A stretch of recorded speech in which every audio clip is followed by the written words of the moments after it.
pushing on, but then you went too far.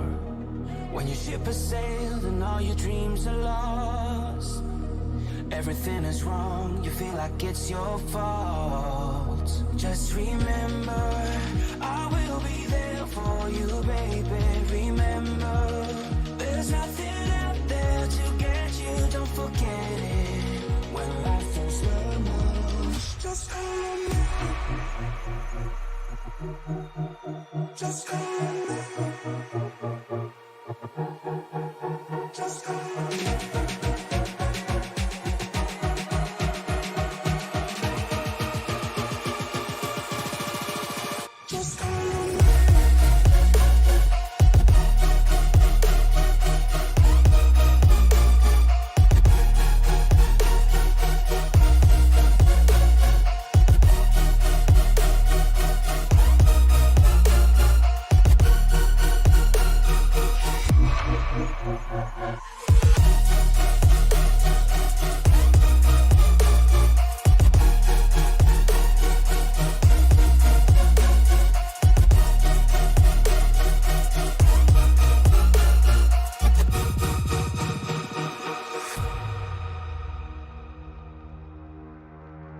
You're stronger now than you ever been. You gotta leave now, it's time to catch the wind. You will climb up high and look through the clouds. And when you're feeling low, I know you'll bounce back. Oh, and just remember, I will be there for you, baby. Remember, there's nothing out there to get you, don't forget it. When life throws lemons, just call on me.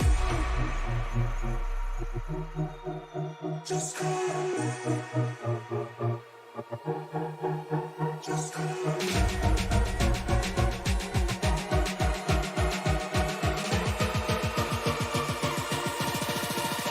Just call on me.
There are just 3 rounds remaining here for the TNT Truck Series season, and we come now to the world's center of racing, the Daytona International Speedway, for round number 16 of 18 here this season. Good evening, everybody. My name is Frank Marchese. Thank you very much for making us a part of your evening here tonight. Alongside me, my broadcast partner, Tony Trapasso. Tony, a great race at Martinsville last week. 3 races to go here at Daytona tonight.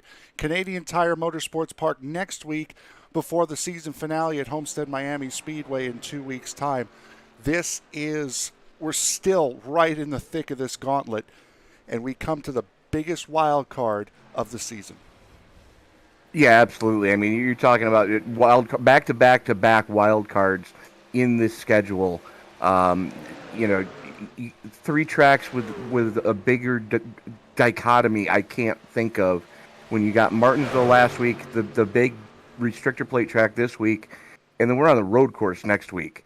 And I've already seen a couple of races from Mouseport this season in other leagues.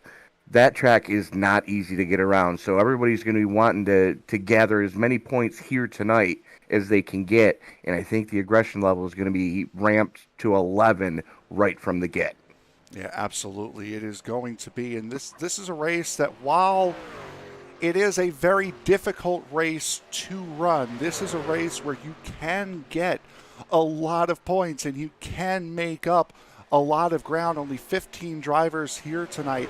A little bit lower than what we were expecting for a race like Daytona, but still late in the season, you could have a serious chance at catching this 51 or putting yourself in a good situation to catch him, even though he's getting hot right now.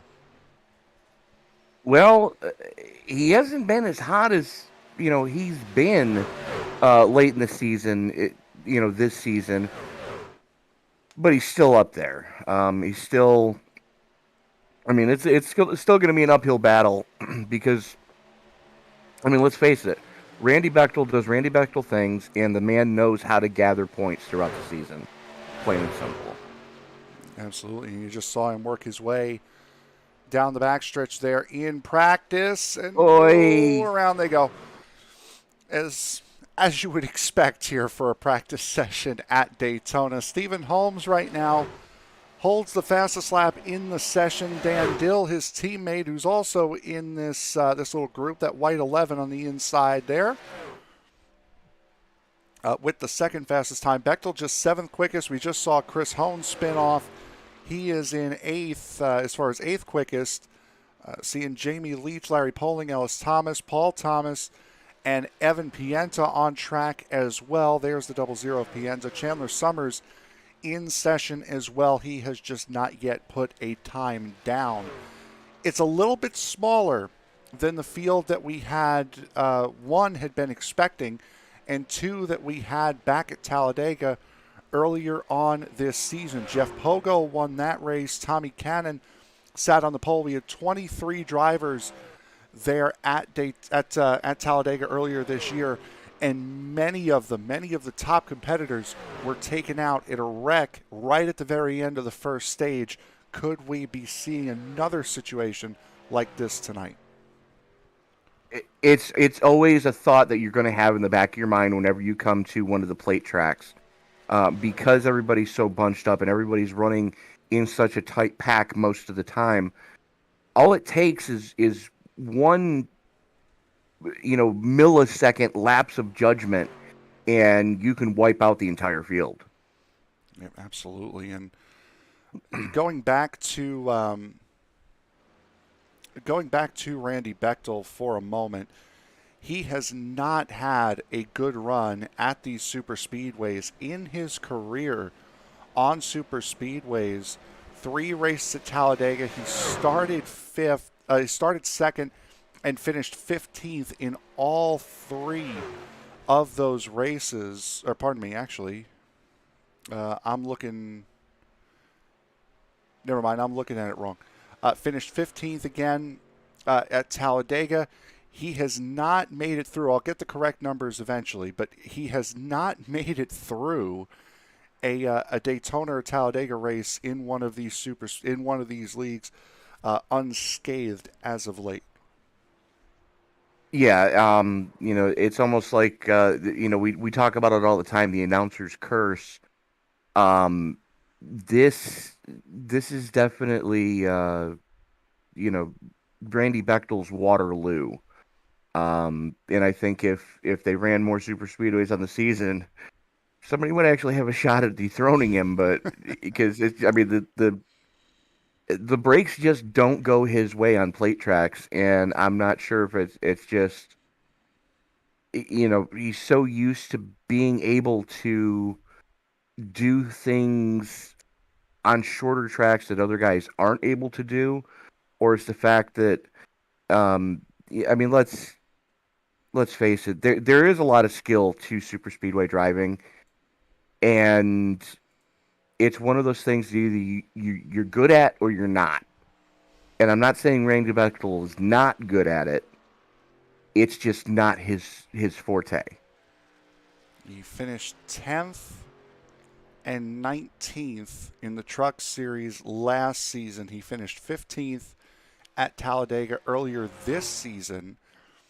And in the Cup Series, our first year broadcasting these guys, he finished 7th at Talladega, and actually got 3rd I'm sorry, that actually was not with this series. So he has not had the best run of high finish of 7th in the time that we've been broadcasting this series. That's not something we would have expected to see out of him. You are absolutely correct. I mean, this is one of the tracks that, since we've been broadcasting, I don't think he's even. I don't think he's had a top 10, has he? I think it was 7th in the first year. No, that was There at it is. Talladega. That was at Yeah, that was Talladega in the Dega. Cup cars. Yeah, so he has not had a top 10 here at Daytona. He's not out on track just yet. And I'm sure he won't appreciate us putting the bad juju on him here early. But Larry Oh Poling. no! I mean, the thing is, it's an elephant in the room. You know, let's call it like we see it. It's an elephant in the room. It's an anomaly in his career in the USRA. It's it kind of harkens back to back when Darrell Waltrip was an active driver, back when Dale Earnhardt was still around. They went X number of years without getting the win at the 500, and people were starting to talk about that as the seasons wore on. It's like, is this going to be the season? Is this going to be the season? Well, is tonight going to be the night for Randy Bechtel? We're going to figure it out in about 102 laps from right now. Paul Thomas has currently set the fastest lap. Ellis Thomas is who you're seeing on screen right now. Larry Poling, here he comes to finish his second lap. Poling will be the first one to put 2 laps down, and not quicker on his second lap, about a second slower actually on his second lap. Ellis Thomas crosses the line. He does not improve. Here comes Jeff Pogo in the snap-on number 4 machine. He will go to the top of the 52.43, about a 1/10.5 quicker than Paul Thomas. But Scott Tompkins right now is on a flyer. Yes, in that he number absolutely 25. is. Takes the apron, and Tompkins will go to the top at a 52.30. Wow. Well, he had over a 10th after the first sector. So that's a very strong time, solo qualifying. But if you take a look at the time that these guys are laying in qualifying running solo and compare that to what they were able to do in the draft, Tompkins, Holm, Pogo, and Randy Bechtel and Dan Dill all went sub 49 second with drafting help. Evan Pienta goes up to second on his second lap. Jamie Leach put it up in second on his first. Here's Brandon Ayers, the 16th driver to enter here tonight in the number 16. Ayers will go from 8th to 6th on his first lap. We'll see what Jamie Leach can do. Personal best in the first half of the lap. We'll see what he can do on the second half. It's a personal best, but he will not. He will not get pole, but he will advance his position. He's up to the front row. By 10 one-thousandths of a second. As Johnny Rapp out on track and back in the Mission Barbecue truck. I'm so glad to see that truck back. I think he might have had it last week as well. Yes. But it messes me up every time he's not in that truck. I'm sorry, Johnny. It's just the way it is. First lap as we wait for the grandstands to clear.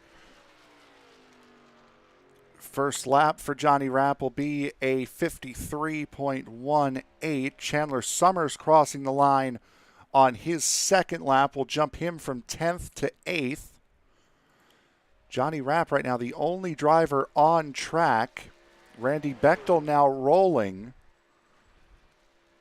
Just getting out of his pit box, so he'll have plenty of time to get 2 laps in. Chris Hone, Chase Barry, Chris Smith, and Dan Dill still left to go. Those 4 have not even made an attempt to get out onto the racing surface, as here comes Johnny Rapp to complete his second lap. First lap was good enough for 11th.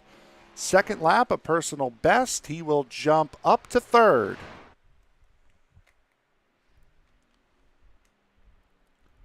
Good run for Rapp in the 52.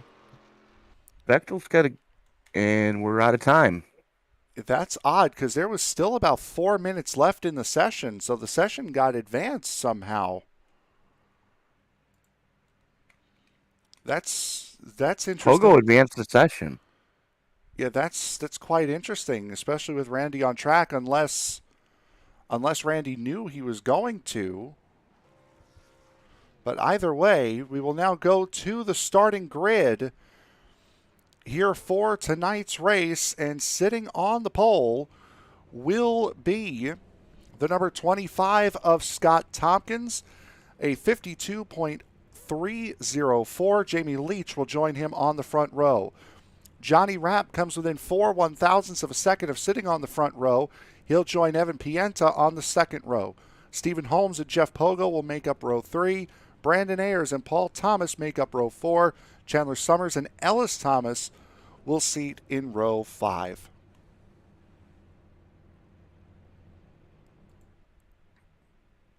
And that will leave Larry Poling and Chris Smith for row number 6. Chase Barry and Randy Bechtel. Row 7, Dan Dill and Chris Hone in row number 8. Chris Smith, Chase Barry, Randy Bechtel, Dan Dill, and Chris Hone all lining up via iRating after not putting a time down in the qualifying session. Weather conditions here tonight at Daytona. Blustery evening here in Daytona Beach, Florida. 76-degree ambient temperature, 78-degree track temperature. But those winds gusting at around 15 miles an hour right now, almost about northeasterly. Tony, I'm sure you know the orientation of this track. They'll probably share more insight on that. Yeah, they're going to be catching a crosswind coming out of turn 2. So as soon as they clear the banking, before they get to the billboards on the backstretch, they're going to have to deal with a crosswind. It's going to be even more pronounced coming off of 4 as they have to deal with the transition into the tri-oval as well. So expect 2 and 4 to be calamity corners tonight, as that wind it's steadily holding around 9 mile an hour, but it's gusting. I've seen it gust up to 20 so far tonight.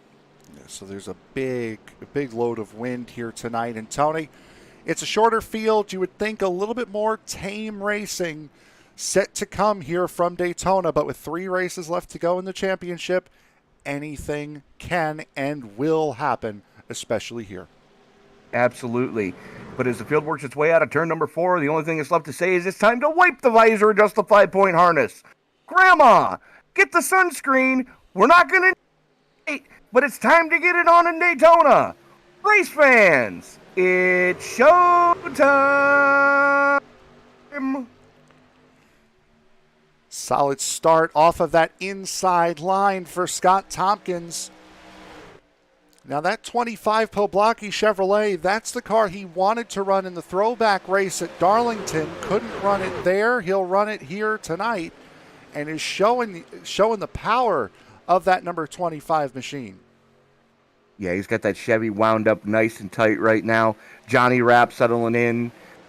Chevy leading a Toyota, leading a Ford right now at the front of this piece. That's what every NASCAR official is looking to see, that the all 3 brands represented right up there in the front of the field.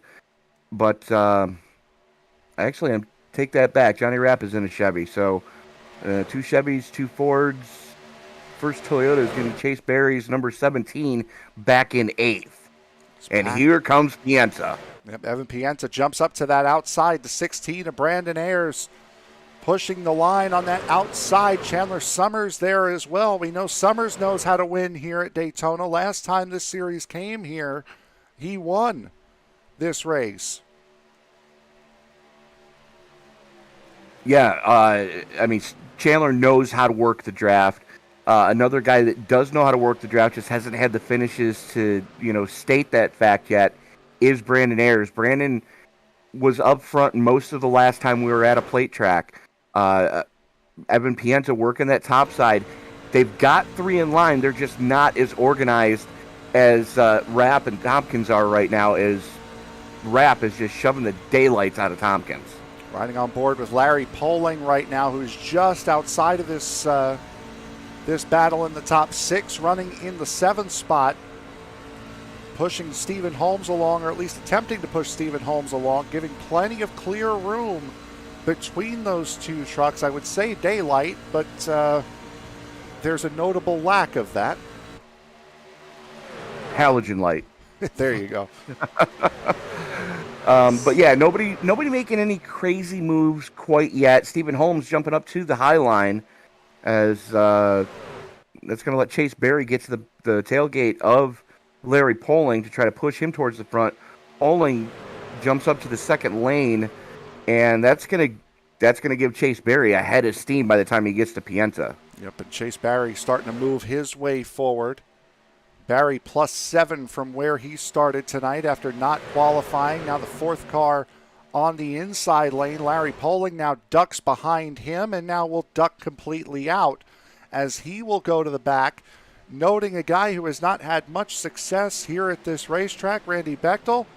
He is second to last, well, now third to last, staying clear of the pack. Yeah, just kind of hanging out back there with Chris Hone. This 2 payday racing trucks just minding their own business, trying to keep them out of trouble early, and that's the biggest key, especially with no fast repairs tonight. You've got to have a clean truck if you're going to have a shot at this thing at the end. And with a 60% fuel fill on the trucks tonight, we're looking pit window right around lap 25. Yep, and that's just beyond the first stage of what these guys can do. Stage breaks will be, I believe, if I remember what you said right, will be at 15 and 40 this evening. Yes. So we are already a third of the way through this first stage as Brandon Ayers getting a solid push from the 12 of Chandler Summers and a little bit of a run from Chase Berry in the 17 as well, has pushed himself out in front, at least for the moment, but the inside line helping Scott Tompkins lead that lap. He's led all 5 circulations of this racetrack thus far. I think a lot of that had to do with the fact that second lane, they want to tiptoe early. They're not being overly aggressive, but they are, testing the waters, especially, on the straightaways of where they can push, how hard they can push. As Ayers gets a fender out front coming down the super stretch, as he and Berry and Ayers and Summers with Chase Berry in tow, that second lane is starting to gain momentum. And throw what I said out the window about the 51 and the 85 of Chris Hone. Those two last time around set the fastest laps of the race. 47.85, 47.92. The next fastest lap to that would be a 48.19 that was set by Jamie Leach. Everyone else was running in the 49s the lap prior. Those two just trying to keep up with that main pack, decided it was time to push. They got themselves back in there. Yeah, absolutely. And they got Ellis Thomas back there to help them. And Ellis, in the early going, he's going to give some spots up. He's going to run towards the back. But when it's go time, Ellis Thomas knows how to work the draft here. So as long as he can stay out of trouble most of tonight, he's going to be charging to the front in the closing laps. And they've also got Chris Smith back there as well for help. We saw Larry Poling up towards the front earlier on. He has lost the draft. Now 10 seconds adrift of this group of 15 that we find up here battling for the race lead. Now the main drivers in this story, the top 6, Scott Tompkins, Brandon Ayers, Johnny Rapp, Chandler Summers, Chase Berry, and Evan Pienta, those guys have been swapping positions, but they have maintained their place in the line since about lap 2. So a lot of side-by-side racing, but not a lot of moving and shaking going on as far as the top 3 are concerned. Yeah, and that's kind of what you expect to see early at a plate track. Everybody's just kind of feeling it out. Nobody's getting antsy yet. Closer to the end of the stage, you're going to see guys trying some runs just to see if anybody or who's going to go with them, if anybody. and where they can try to time those runs, because you're going to use the end of both stage breaks to kind of time your moves coming to the close of the race. You get your timing down at that point, so you know when you've got to go, you know who can go with you, and if they're anywhere near you, you're going to be communicating very well with them. Riding off the nose of Jeff Pogo's number 4. And this will be a camera that's a little bit more noteworthy later on, as you'll be able to see just how close these guys get to each other. We saw certainly last night, if you watched the Thunderclap Series race from Talladega last night, you saw this camera in all of its glory last night. These guys get, as one Larry David would say, pretty close. Absolutely. That's Dan Dill having problems catching that crosswind coming off of 2. Oh, he's just weaving down the back straightaway. If he's... What in the world is that 11 doing? I think he's getting bored, and that's dangerous. Yeah. I don't think he's got a lot of pressure behind him, but my goodness, yeah, Dan, we saw you. A lot of new paint schemes tonight, and I'm kind of digging what I'm seeing. Most notably, I love how the KB's all around shop paint scheme of Chase Berry. I love how that copper looks under the lights. Another one that I'm really digging is Stephen Holmes in the Ghost Rider paint scheme. Being, as you and I spoke about this last night, that the new Top Gun movie's coming out. And I'm wondering if our good friends at TickleZombie.com are going to come out with a new shirt for that. I don't know. That would be quite interesting to find out if they will. Again, this is Holmes' first race in this all-white and silver machine. And that was the nickname he gave it, Ghost Rider. See a little bit of a break there in the vinyl wrapping. Maybe just bumped somebody a little bit too hard, or that could just be a graphical error on our part. Still looks about as straight as you can get, though, on that number 9, the front end at least. Yeah, I don't think that truck had any major issues with it. Everyone's still staying rather respectful here, as the stage break will come at the beginning of lap 15, which will be 2 circulations from now. Scott Tompkins has led every lap thus far this stage. He, again, we had mentioned during qualifying that he had wanted to run that truck at Darlington. It's a Kevin Harvick throwback, as you can probably tell, with the Poblocki sponsoring on it. And he's looking to try to build off of that momentum that he had from last week, finishing second at Martinsville, leading pretty much all of the laps here thus far. However, he just lost a big chunk of momentum coming out of turn 2. That'll clear Brandon Ayres and Chandler Summers. Well, it'll clear Ayres. Summers not quite so clear yet. They come again. But he's sticking with who he's been dancing with all night, as Ayres does not drop down in front of the 25 of Tompkins. Tompkins has the good head of steam back, as Johnny Rapp getting him back to the front. White flag out for the stage. This was the danger zone last time out at Talladega. I see what you did there. That was not what I was expecting. That was not what I was doing. But turn 3 on the last lap of the first stage was when the first big one of the night was triggered.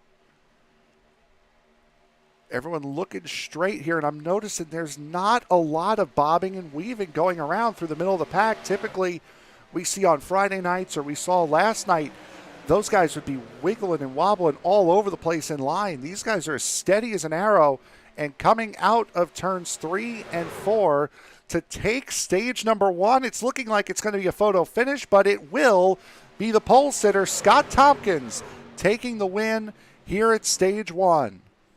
Tompkins, Rapp, Ayres, Summers, Pienta, Berry, Leach, Holmes, Pogo, and Paul Thomas getting a point. Everyone in with a shot at winning that stage except for Larry Poling, who had lost the draft. And Scott Tompkins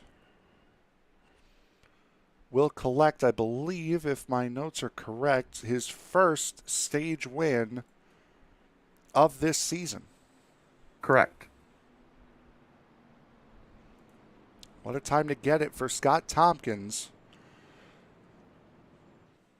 As we will take a quick break, we will be right back. You are watching the USRA TNT Truck Series from Daytona. Stage 1 in the books. The man you see on screen, Scott Tompkins in the 25, takes stage 1. We'll be back right after this.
Drivers that took time, all of them within 3.5 tenths of each other tonight is going to be a very closely competitive race. As the field works its way out of the 3-4 complex, the only thing that's left to say is wipe the visor, adjust the 5-point safety harness, because race fans, it's showtime!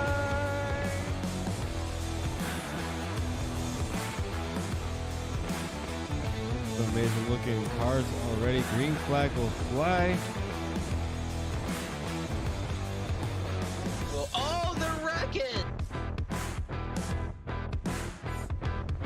Well, one thing that you're going to see at this track that we haven't seen the last few weeks is a surface that's multi-group. I think this is the first multi-group surface we're going to have. After an amazing race at Daytona, we now come to the left coast and Auto Club Speedway in Fontana, California for the second round of the Way She Goes Racing League Cup Series.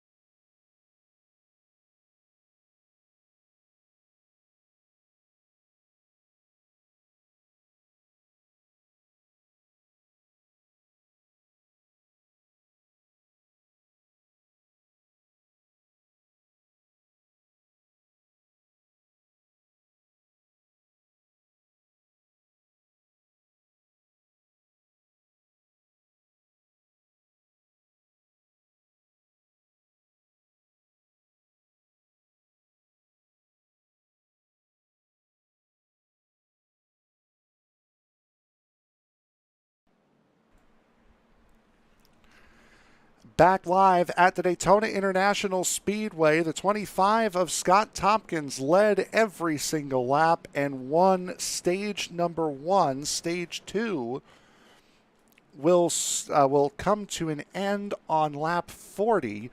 But, Tony, we have to start stage 1 on lap 18 before we get to lap 40 now, don't we?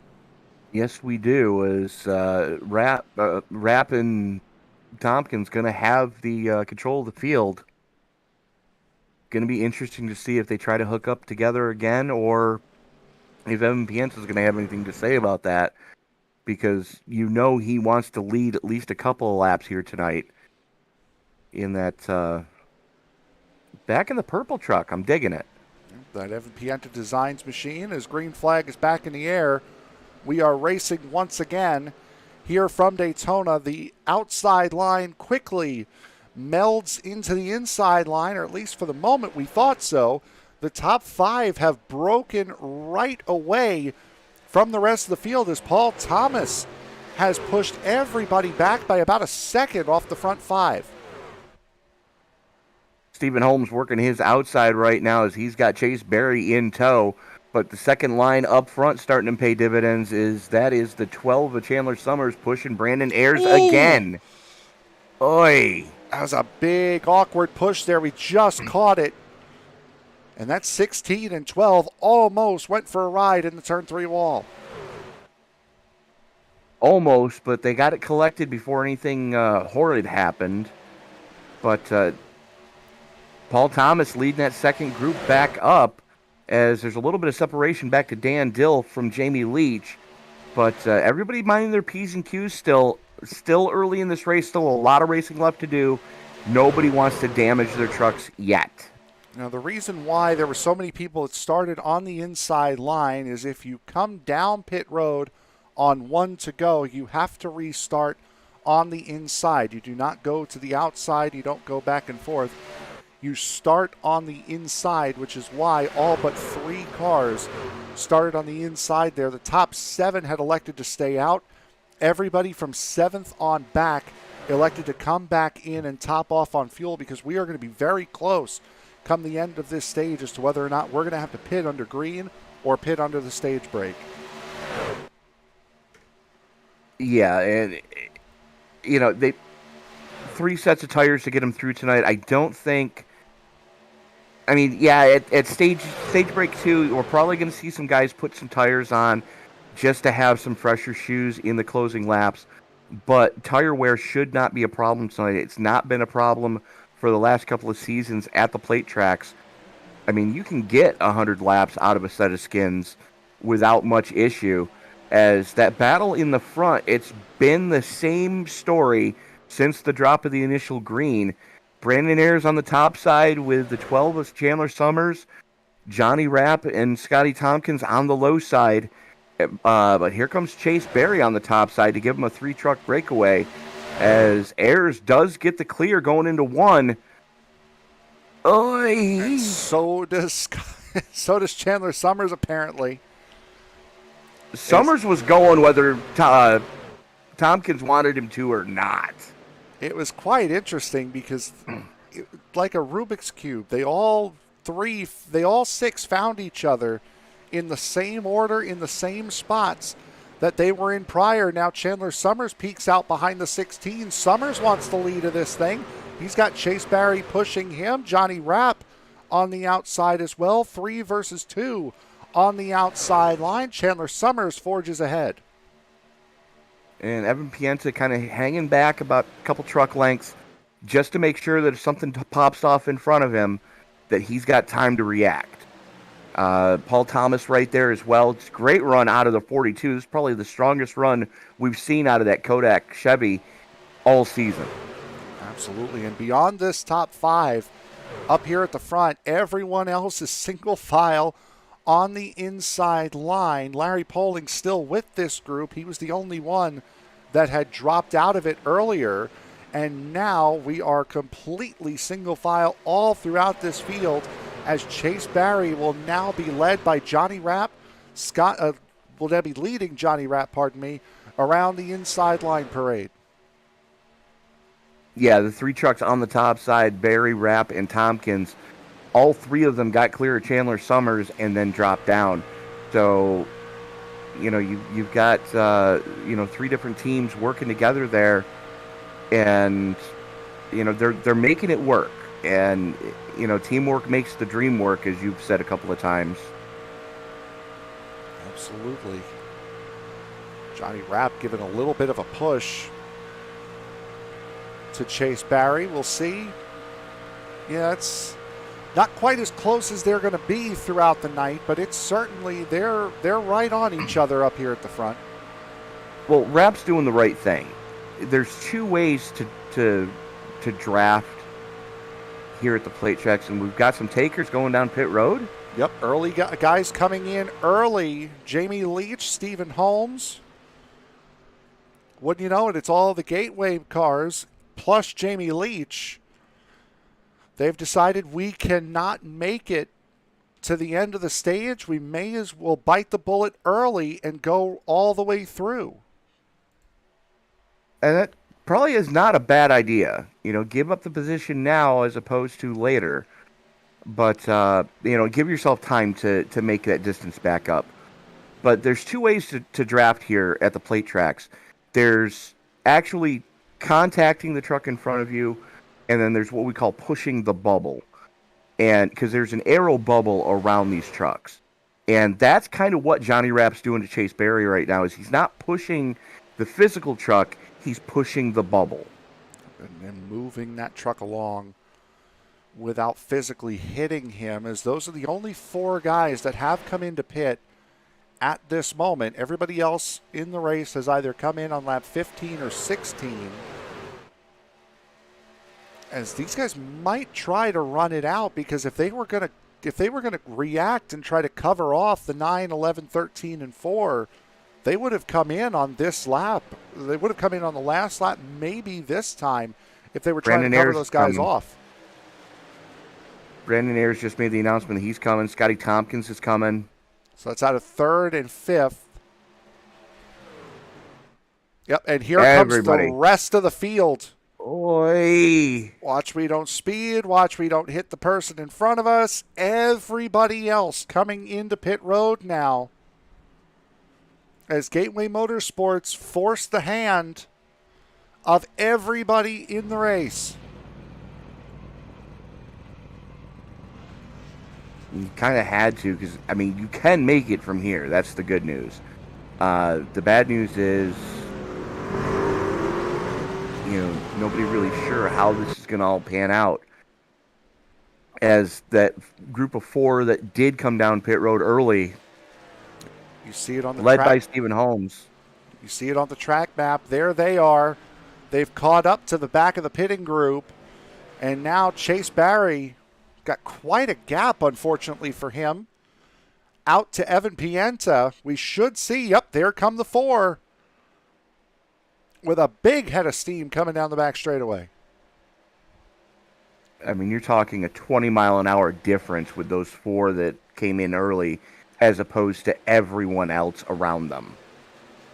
And Holmes now is going to duck back in line. 6th, 7th, 8th, and 9th. The 4 Gateway machines run in right now. Well, the 3 Gateway machines and Jamie Leach.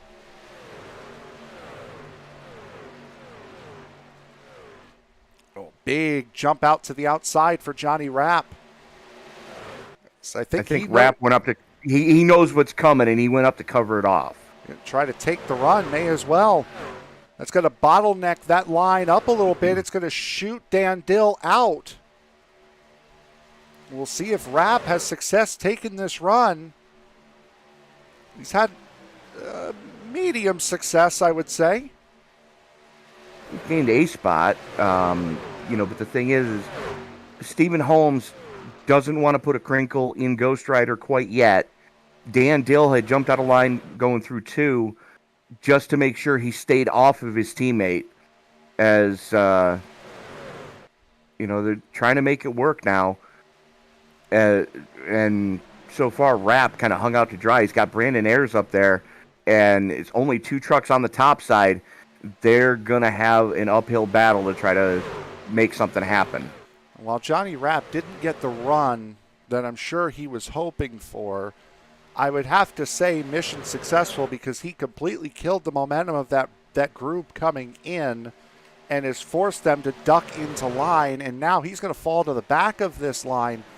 But at least satellite drivers of the satellite teammate of his, Chase Berry, still up leading uncontested at the moment.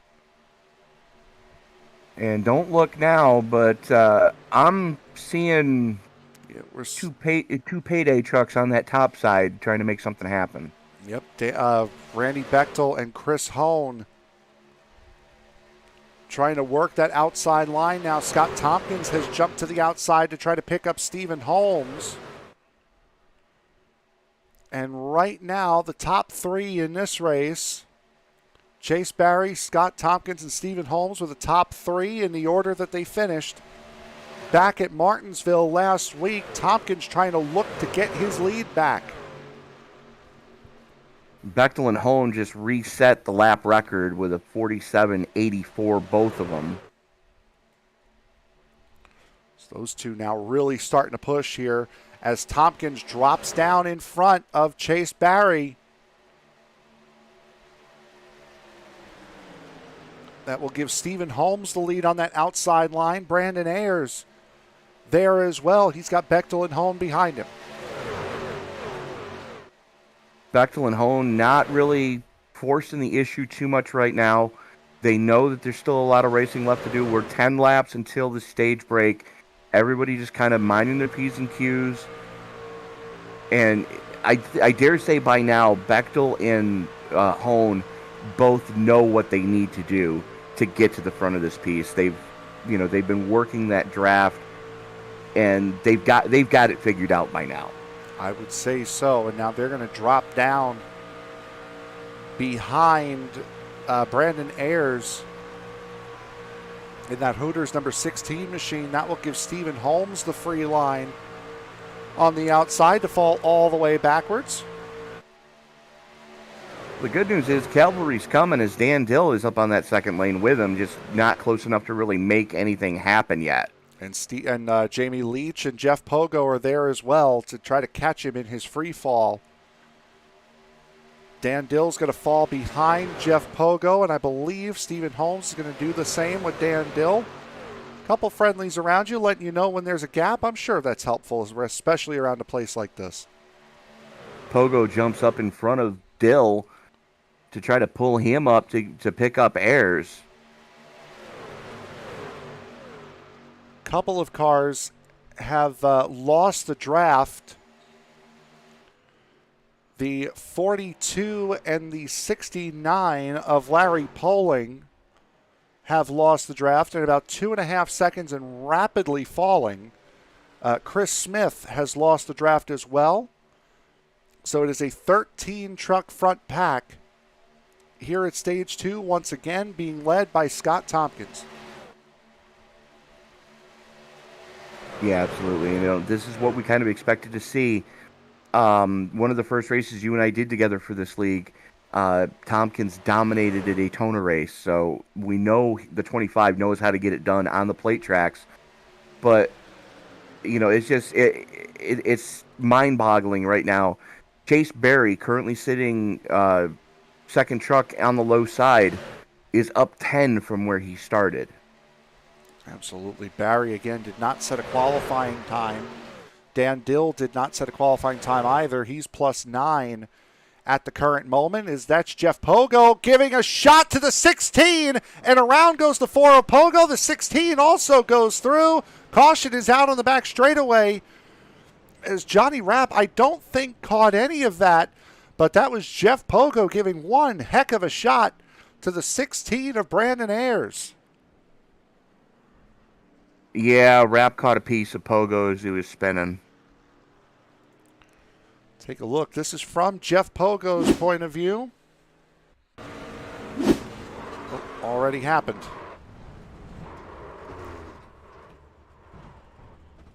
That piece of roll bar there. So we'll try here in just a moment to...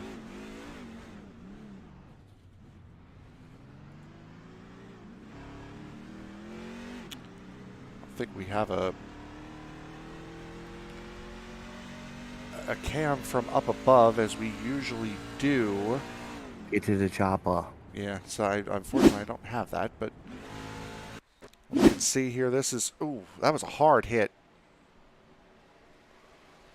You know what? I don't think Johnny Rapp caught any of that. If I'm being completely honest, I don't think he caught it. He caught it in the quarter panel. Well, we'll see. We'll ride on board with him here.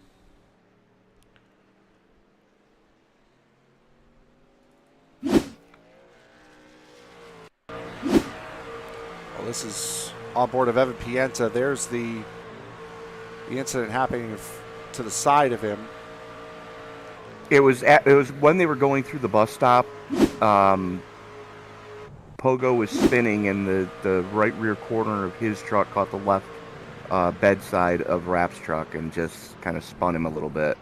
But yep, you're right. You are right. Because of that, though, that stopped Rapp from hitting Brandon Ayers. So it got him crossed up just enough to keep him off the 16, so no further damage to those 3 trucks.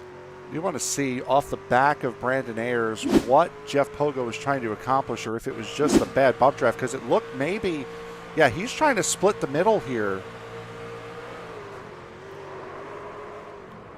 It looked like maybe he was trying to go through the middle and found a gap, and Ayers thought maybe I've got enough room, just barely enough room to try to cover it back off, and clearly he didn't. Yeah, unfortunate to see that happen. But the good news is the rest of the field doing yeoman's work to avoid clobbering those 3 guys as they were spinning. And the good news is if you're Chris Smith, Larry Poling, and Paul Thomas, now you're caught back up to the field. You're right back in the mix. You're right back in the mix, and it looks like we're going to have a green-white checker for the stage. It'll be close to it. I don't know if it's going to be an actual green-white checkered for the stage. I think we might have a couple of laps in between here. Worth noting, the top 6 did not come into pit.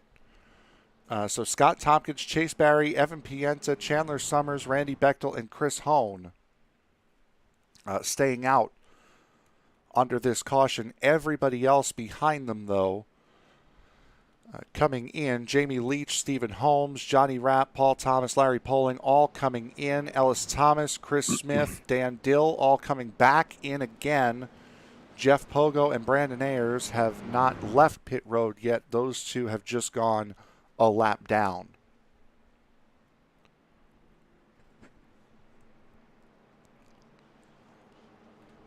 So we will have 3 laps to go to the end of stage number 2, and then it'll be about 57 laps to the 100-lap completion of this race, a full-length truck race here at Daytona tonight.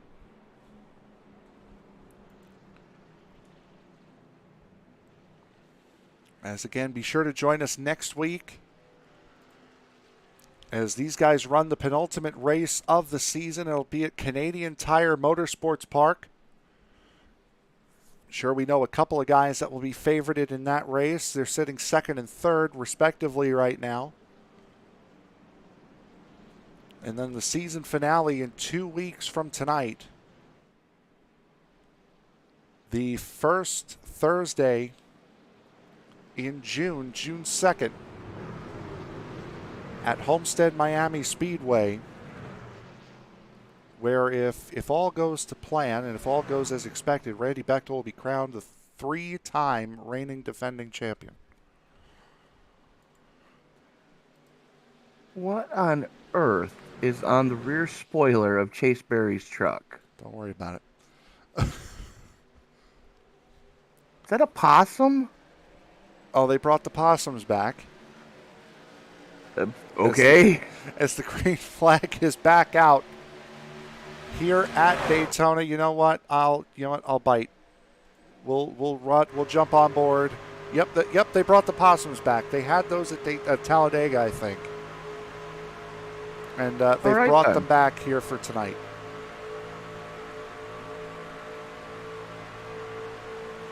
Done. So there you go. Good head of steam for the low side is Pienta has Dale Earnhardt Sr. on his back spoiler. They're worse drivers to have. Yeah, exactly. I'd be more concerned about the guy who had Quinn Huff on his spoiler than... Wow. Shots fired. It's a Quinn Huff slam right there. 2 laps to go to the end of the stage, and Tompkins. You do realize most of our fan base is going, "Who's Quinn Huff? That's the point. Did he make the bicycle?" Yes. And Chase Barry starting to work his way to the outside. 2 laps remaining in this stage. Tompkins getting one heck of a shot from Pienta. And Randy Top Bechtel. side, though, working well. Randy Bechtel and Chris Hone getting into the mix really for the first time tonight. And those two will jump up to help their satellite drivers and their teammate try to take the lead here in this stage. 1 more lap to go before we get the second green and white checkered flag of the night. Barry had the lead going into 3. Unfortunately, though, not able to maintain it coming off of 4. Oi! That was Larry Poling in the back of that group there, causing Dan Dill to really back off in the 11. Side by side, the lines are pretty much even. Outside line is a little bit tighter than the inside right now, though. Well, there is a gap between Pienta and Leach, but just those 2 trucks working well together, making it happen on the inside. Chandler Summers is going to need to give Chase Barry an almighty push, but we will have a driver going for the sweep tonight. Scott Tompkins wins stage 1 and just barely wins stage 2 here at Daytona. Tompkins, Barry, Pienta, Summers, Rapp, Leach, Bechtel, Holmes, Hone, and Larry Poling getting a point. Scott Tompkins has won these 2 stages by a grand total of 1/10 of a second. 8/100ths of a second he won the last stage by, and now this stage he won by 2/100ths of a second.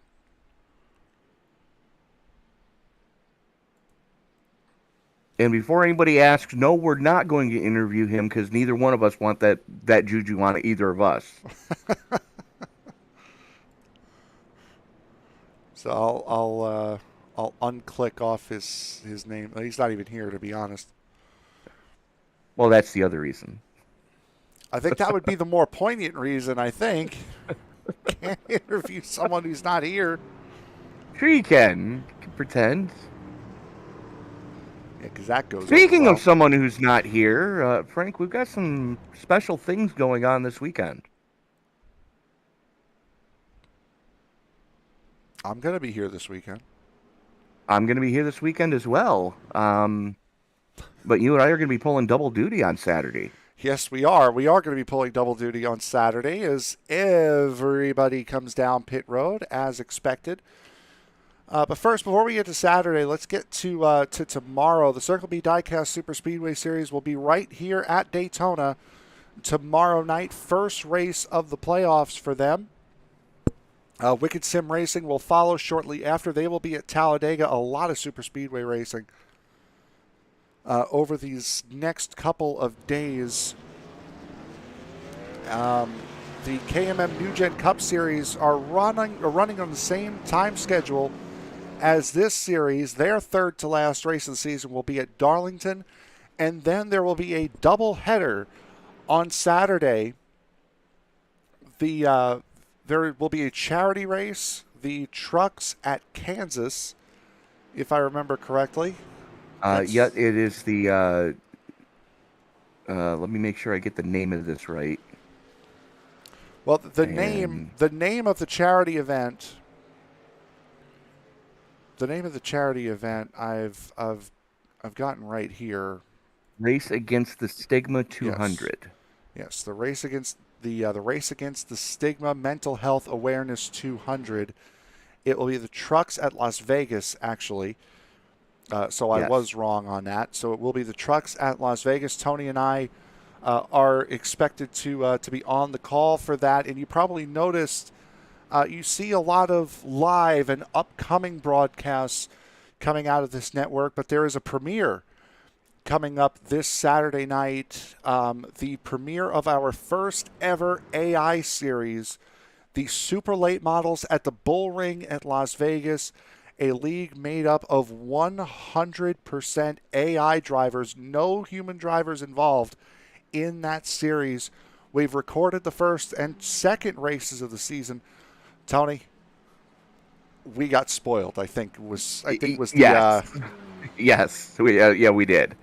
The fact that I don't know if anybody's ever actually seen the bull ring at Vegas, but there's a lot of YouTube videos of the real world track in action. We saw a ton of 3-wide action at that track. It's a 3/8 of a mile bull ring with the super late models running 3-wide pretty much nonstop for 175 laps. Pit strategy played a role in it as well. If you want to see some exciting racing and take about an hour of your day out on Saturday night, either before or after. Actually, it'll be after. The race will actually premiere at 8 p.m. Eastern Time on Saturday night. So if you want to take another hour, you didn't get enough fill from the charity race at Las Vegas, definitely check that out. There are big plans for that AI series, and there's already season 2 in the works. Yes, a lot of testing went into seeing if that was even feasible, and I think both of us were pleasantly surprised with the action on track that we saw. Yep, we absolutely were. So you saw a couple of guys decide to stay out there. Everybody came in twice under that stage caution, except for Dan Dill, Stephen Holmes, and Paul Thomas. So only one driver starting on the outside line here as we begin stage number 3 here at Daytona, just shy of halfway.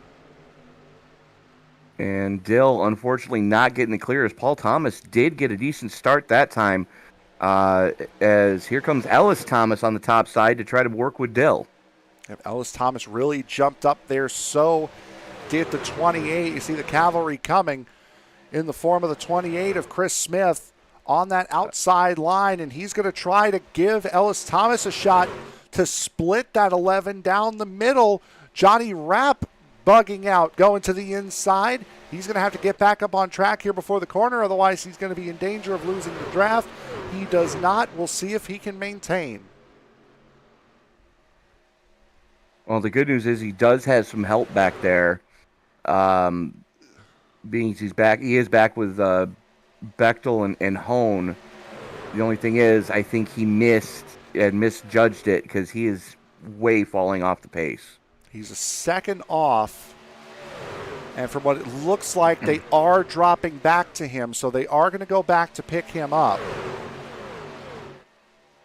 As the field really strung out here beyond the top 8. As once again, Scott Tompkins to the outside. This time he has Ellis Thomas pushing him to the race lead. He will get it. Both drivers will be clear. They'll both head to the inside. I've said it before and I'll say it again. Ellis Thomas is due. Absolutely is. And to be fair, Scott Tompkins is due as well as Dan Dill comes into the pits. Interesting. Flying solo into the pits. Brandon Ayers has been on and off of pit road several times. He is back out on track. He is 2 laps down at the moment. Jeff Pogo decided to, if I'm going to be a lap down, I may as well get the damage fixed. He stayed on pit road for 4.5 minutes. He is 4 laps down as we're seeing Scott Tompkins bug out and go to the back of the field for the first time here tonight. I think this is the deepest he's been. He's just fallen to 8th. And I think he's using this moment to try to figure out what he's got to do to get back to the front. And he's back there with some safe hands in the form of Chase Berry and Chandler Summers. Now, we've seen the 3 of those guys work together all night long as Dill coming back out of the pits. But right now at the front, Ellis Thomas and Chris Smith and Stephen Holmes are in a Thomas sandwich with Ellis leading the way and Paul sitting in 4th right now. And this is the best run by far and away that we've seen the 42 of Paul Thomas have this season, and that includes the race at Talladega earlier on this year, as Evan Pienta, a little bit of a 5-car breakaway up here at the front, only 0.3 of a second, separating the 00 from the 13. But that's quite a large break as we are running the inside line here at Daytona, and Ellis Thomas found himself in the fortunate position of being out in front of it. Yeah, absolutely is. We're looking at least one pit stop. Most likely there's going to be a second one somewhere during this run here, as with only a 60% fuel fill, we're only going to be able to get maybe 25, 30 laps out of a tank of fuel, if you're lucky.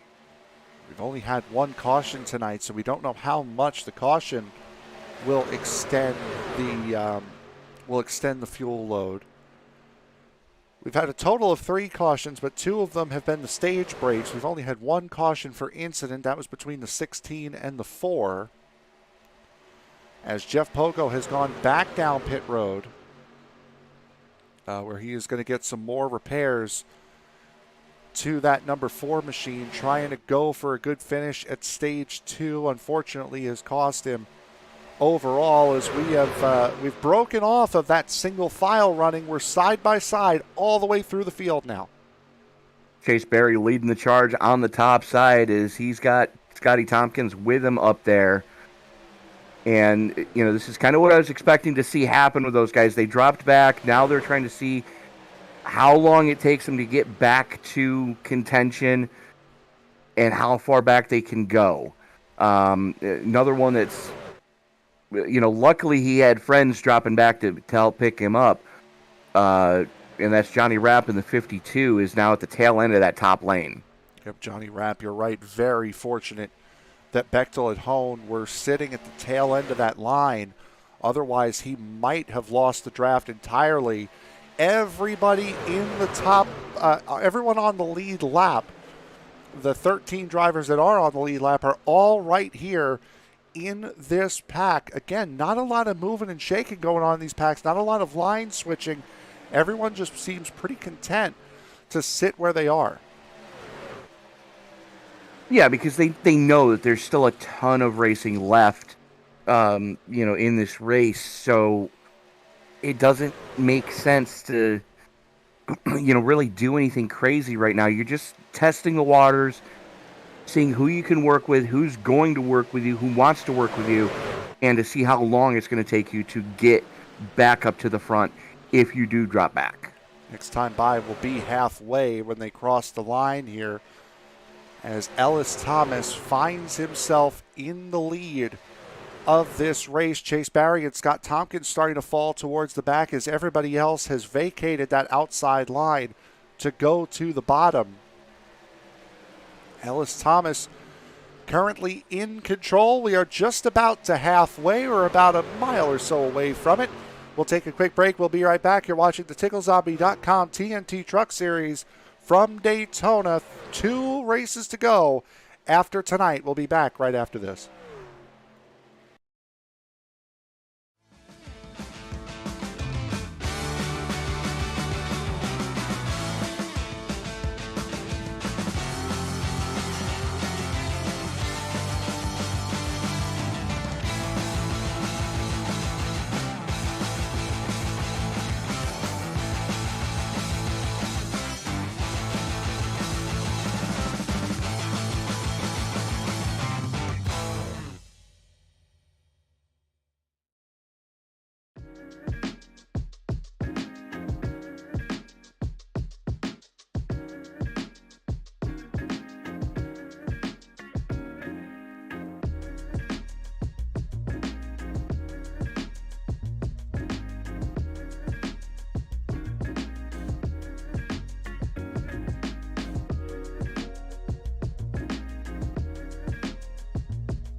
Drivers that took time, all of them within 3.5 tenths of each other tonight is going to be a very closely competitive race.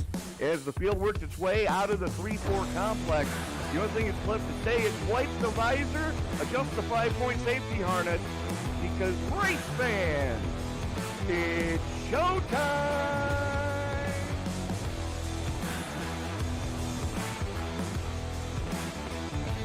Amazing looking cars already. Green flag will fly.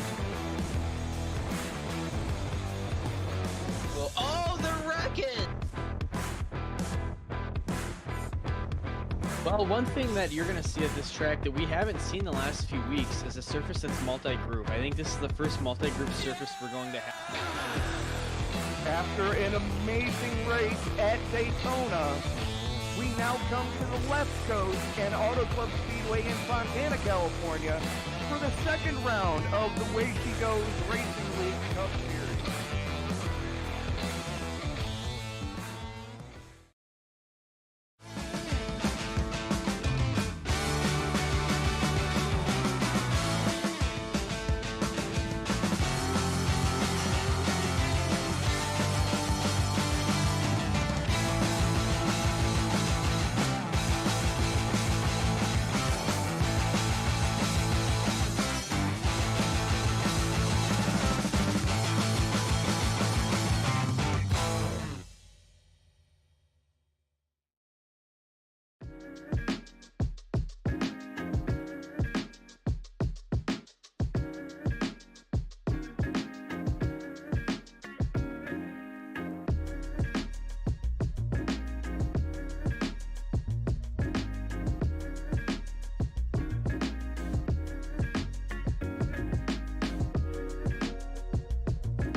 Drivers that took time, all of them within 3.5 tenths of each other tonight is going to be a very closely competitive race.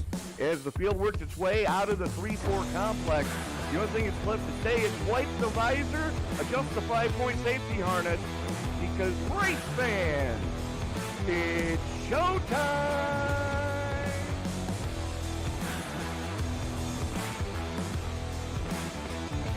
Amazing looking cars already. Green flag will fly. Well, oh, the wreck-it!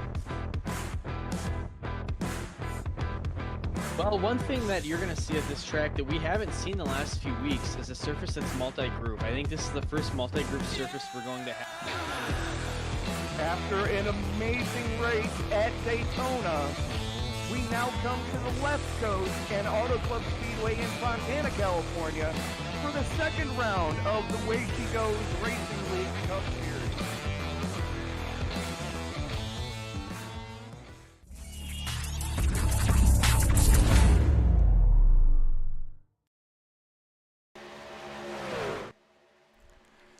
Back at Daytona International Speedway, everything has remained the status quo here for the moment. Single file all the way down the line, as I believe we have had our first retirement. Tony, I think Stephen Holmes has had a throughput. Unfortunately, yes, it just happened. Right as we were coming back from break there, Stephen Holmes, his Ghost Rider number 9 has unfortunately turned into a ghost. Negative Ghost Rider, the pattern is full. Yeah, well, negative Ghost Rider, the internet connection is gone. As Ellis Thomas still maintains the lead of this race. Pit stop should be coming up rather soon here. Taking a look through the top 5, there is the last lap that everybody came down pit road. Lap 41 for Ellis Thomas, Chris Smith, Evan Pienta, Jamie Leach. Paul Thomas came in on lap 40, everybody else coming in on either lap 41 or 40 as well. So we are getting close to 20 laps on this tank, and that's kind of when the pit window was expected to open.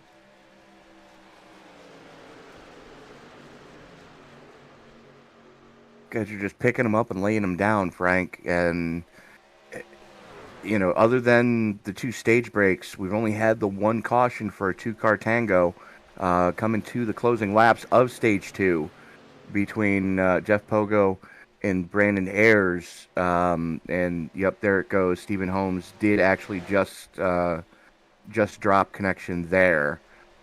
So we've got 12 trucks still running on the lead lap.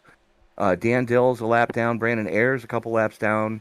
Jeff Pogo has been in pit for the last 10 minutes. I think Pogo is done staying in as a as the session admin here. So I would have to assume that the 9 and the 4 are both done here this evening. Now Holmes can get back into the race, and so could Jeff Pogo for that matter. But it's kind of a matter of, do you want to here when you're so many laps down? You got 40 laps to go. There have not been many cautions in order to make those laps up. Is there really a point to coming back?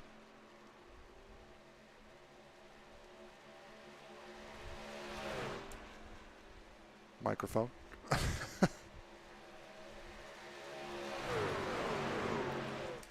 Did I lose my broadcast partner?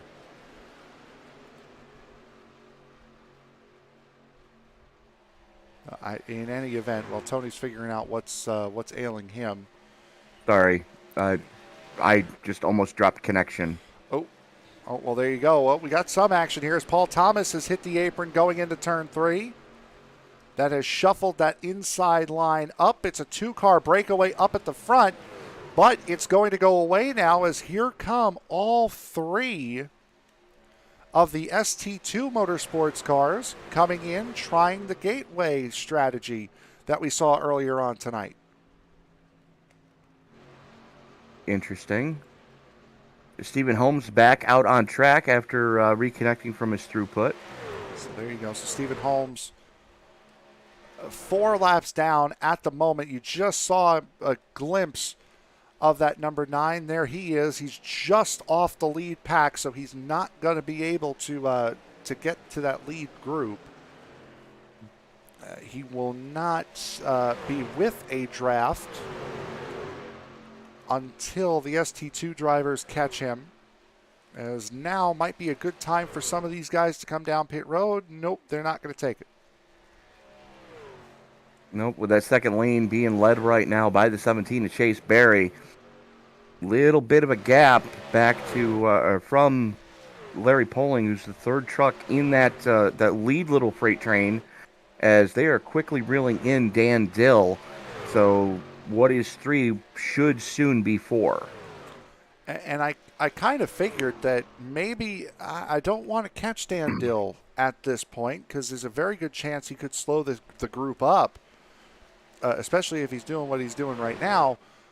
You got a 2-second gap to the next group behind you. May as well come into pit while you've got this group, while you've got the group of 3, and you've got that gap. Now Larry Poling comes in by himself. Also down pit roads, here comes the second group. Chase Berry, Scotty Tompkins, Chandler Summers, Johnny Rapp, Randy Bechtel, and Chris Hone all bringing it pit side. Brandon Ayers there as well. Brandon Ayers, again, not on the lead lap. Stephen Holmes brings his truck in again, as the top 2 of Evan Pienta and Jamie Leach remain out. Now we're going to throw the track map back up again. That group there being led by the 28, as Ellis Thomas is going to be forced to come in again, I would assume speeding on exit. Oh, no, it's not. He's through the grass in the infield.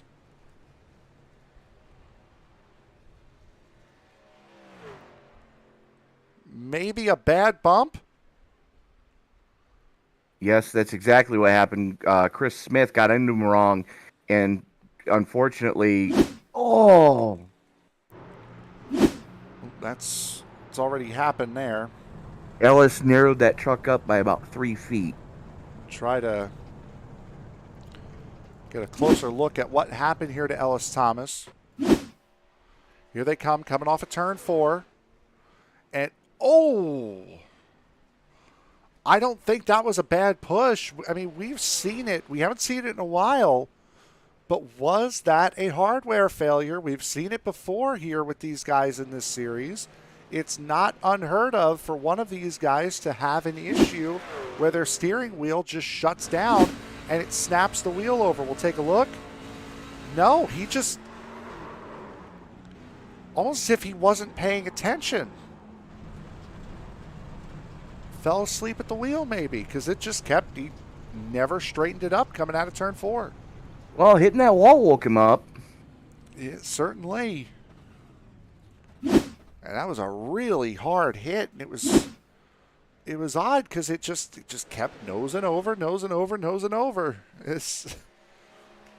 If it were a hardware failure, we would have been waiting for like a big snap of the wheel that never came. Right. It just he never got out of the turn. And the fact that he's parked in the 12's pit box makes me think that... I think he's... Yep.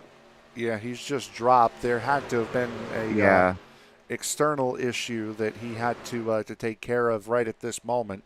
I'm thinking screens may have gone black again for him, as he's had that issue a couple of times this season already. Yeah, that too. He doesn't run with a VR, does he? No, he's got triples, I believe. So that could definitely be a problem if one of those screens goes out. Depends on which one. If it's one of the corner ones, it doesn't really matter all that much, but that center one, oh yeah, you got a couple problems with the center. Well, you could practice driving with the hood all the way up. No, We've seen that happen where the hood pins shear off. I'll pass. Chase Barry vacates the front of the second pack, and that will leave Scott Tompkins with the third position and the lead of the second group. Evan Pienta and Jamie Leach are 2.5 seconds ahead of this group, with Dan Dill, the lap car, with them. And they are losing ground to that second pack. Not anymore. We talked about it last night. You can catch a pack, whether it's bigger or smaller, you can catch a pack if you have the drivers in front in the proper order. No, Leach and Pienta are losing ground. Oh, okay. I thought you meant the second group. My bad. No. Leach and Pienta are losing ground as Scotty Tompkins is, putting the peloton on his back, saying, "Come on, boys, let's reel him in." And that was the point. Still stands though. If you can get the guys in the group in the right order, you can catch almost anybody, and that's exactly what happened here. It wasn't working with Chase Barry. They were maintaining. Now they put the 25 in the front, and within a lap, they're right to the back of that front three. And it looks like they're content just to ride right there right now. Doesn't surprise me. And just as I say that... Might be trying to pick up that run that the 52 just gave the 51 on the outside line. Jamie Leach going for the race lead. Big move up to the outside line for Chase Barry in there as well. As they are quickly approaching Stephen Holmes, as Holmes going to drop down to the apron, let the field pass, and then try to latch on to the tail end here. Probably the best place that they could have, well, for Holmes at least, they could have caught him with it being on the front straightaway, but unfortunately I think he is going to lose the draft. Now there's no damage on that 9. He had the throughput earlier on about 10 laps ago, right when we came back from break. So there's no damage on that 9. If he was able to stay up there, he would be able to keep pace with that group. Scott Tompkins to the top, to the front of the top line. Jamie Leach jumping in front of Evan Pienta at the bottom. We've seen how this script plays out. Tompkins usually takes the lead here. And not a big shocker, the fact that he's got Randy Bechtel right there with him. Johnny Rapp and Chase Berry in that top side as well. As not a huge shocker. The question is the 51 going to get his breakthrough win at a plate track tonight? Again, we mentioned it so much during the beginning of the broadcast that Randy Bechtel has finished no better than 7th in this series since we've been broadcasting them. That was back at Talladega in the first season, season 5, our first season here with the USRA. Beyond that, he's got one top 10 at plate tracks, including a 15th place finish at Talladega earlier this year. And it seems to be, he gets caught up in other people's dumpster fires at these plate tracks. And I have to commend him for showing the patience that he's shown all night, hanging out towards the back of that lead group, not overdriving the truck, not pushing the issue, not being overly aggressive in traffic. And, it's getting to the point where he's going to have to figure out what he's got to do to get to the front. Absolutely. Johnny Rapp has figured out what to do to get to the front with that number 52. He has gotten there once again, pushing Randy Bechtel, jumped down to the bottom line in front of Jamie Leach, and now to the front he has gone. And somehow Stephen Holmes ended up keeping the draft there. He is now back up in this group, albeit 4 laps down, but he's still here racing. It's more for pride right now than anything else for Stephen Holmes, because he had a truck to win this piece. He led quite a few laps here tonight, and just connection issues plaguing him again, and that's just, it's a heartbreaker right there. Only one true retirement to speak of, and that is the 80 of Ellis Thomas, as Thomas is back in the sim, still trying to get it sorted out, as a lot of damage on that truck. Yeah, unfortunately, that was a very, very tough hit that he took at about 180 miles an hour on that inside wall right on the left front corner. That, I'm sure, will put him out of contention of this race for certain. And I'm looking through this field here. I think the only 2 drivers we're missing of the 15 that are the 14 that are still on track. I think Paul Thomas and Larry Poling are the only 2 that we're not seeing in this group. Everyone, lead lap cars, lap down cars alike, except for those 2, are up in this group as Scott Tompkins now goes to the outside to try to bail out of his position. That leaves Randy Bechtel out in front of the outside line. I think Tompkins jumped up there to try to start saving some fuel, as we haven't seen the money stop yet, but he wants to be in a good position to be able to make the call when he wants to go. Got to go to about lap 80 if you want to make it. Now we're halfway through this fuel run for a lot of these guys.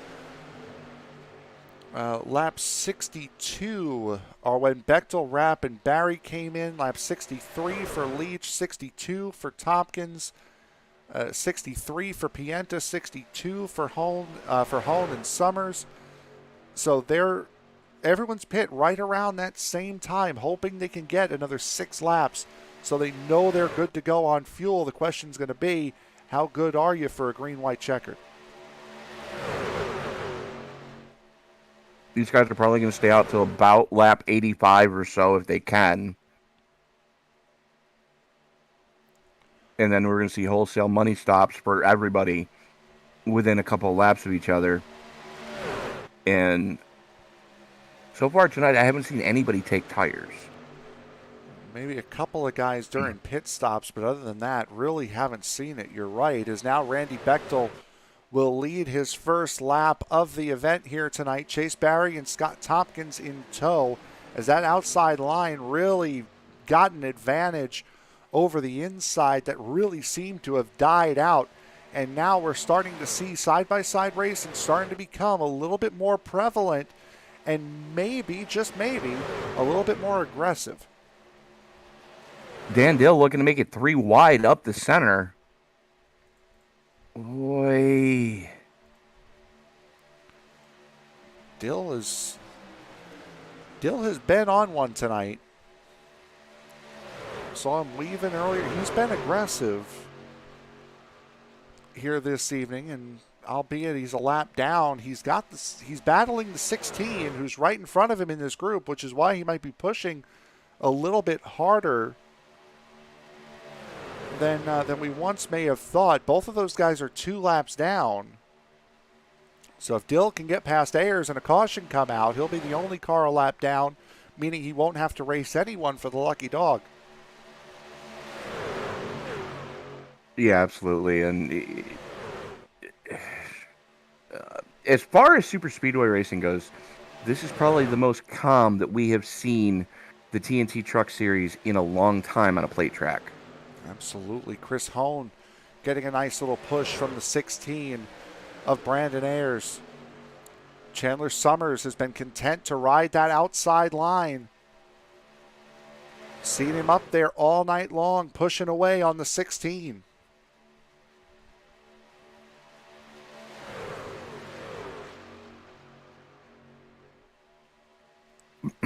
Three-quarters of this race gone, 23 laps to go here from Daytona. 2 more races to go after tonight. Canadian Tire next Thursday, and then Homestead Miami Speedway for the championship finale on the 2nd of June. Chris Hone to the point with a good push from the 16. It's side drafting was that 16 on the 51 and the 17. And you can see the mark on the 51. They did make contact. Yep, you see the scraping there. Right at the 5. And apparently that's how iRacing does donuts on the door now. Well, good enough. It's close. You knew what it was.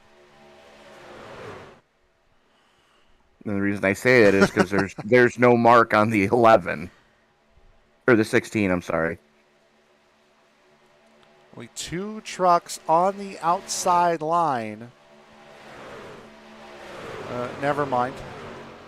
As they all duck in now. It's tattletale time. Yeah, we're back single file. Well, that's the tattletale that these guys are getting ready to make the money stop. Whenever they get single filed out like that, you know everybody's wanting to come to pit road. They just got to figure out who's going with them. This is a little bit early, though. We're about at 17 laps, 16, 17 laps on this tank of fuel for these guys.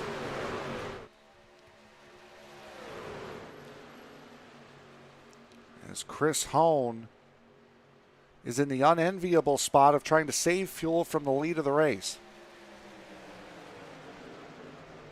Well, I mean, he's kind of playing fuel pig right now for his 2 payday teammates. That is one way of looking at it. And for those of you wondering what we're talking about when I say that, whoever's punching the hole in the air is having to use more fuel, whereas everybody behind them can run 3/4 throttle and not, have the throttle blades open quite as much, so they're not burning as much go fast to fill that hole that's already been punched. So whoever's leading, you call it using someone as a fuel pig because they're eating their fuel to help you along.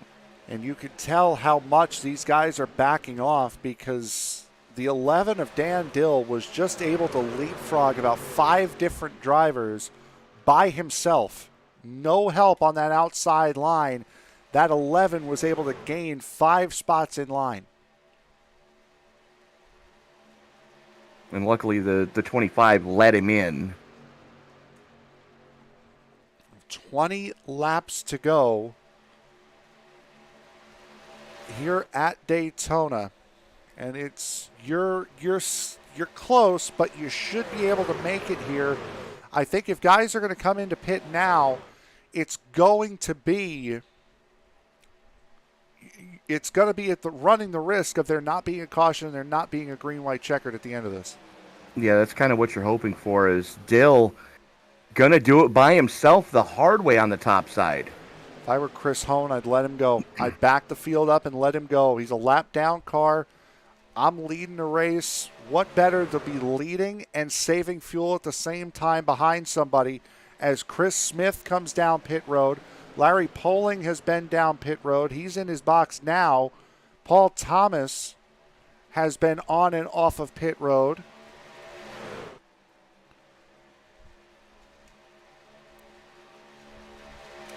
Like I said, the high IQ play would be for Chris Smith to for Chris Hone to back up and let Dill take the lead of this race, or take the lead of the line, I should say.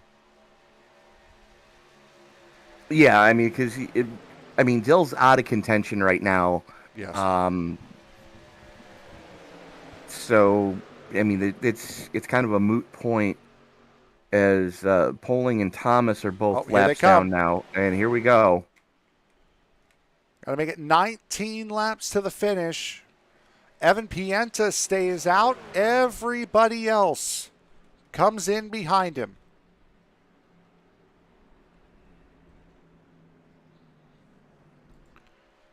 Pienta. Well, now the good news for Pienta is he does have those two Fords in front of him to kind of help him. He's got the two Gateway Motorsports teammates of Dan Dill and Stephen Holmes. Again, Dan Dill 2 laps, well now 1, off the race lead. Stephen Holmes is 4 off the race lead. As Randy Bechtel leads the line. Coming off of pit road, Chase Barry is right there with him, and those two have gotten out quite a ways ahead of Scott Tompkins and Chris Hone. As Pienta and company come in. Oh, contact! Yep, Evan Pienta sliding through pit road. He got hit by the 11. See him stop in his box. There he goes. Take a look and see what happened there. Oh, he got a big time shunt.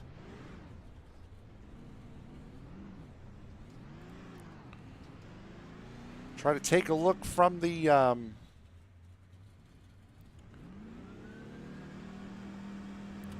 spotter stand.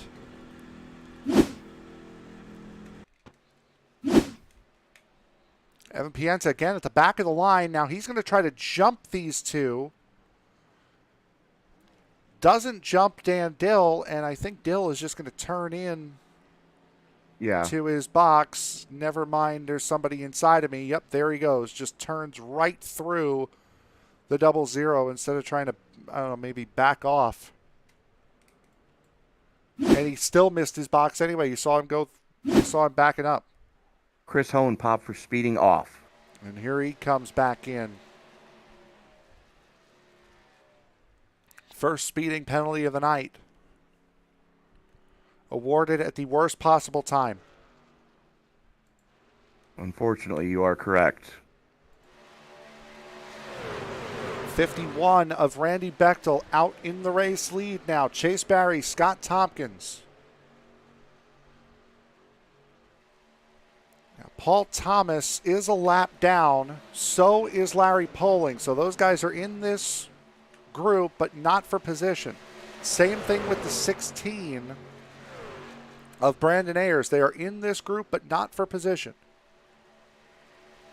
51, 17, 25, 13, 12, and 28. Hike. All racing for the lead.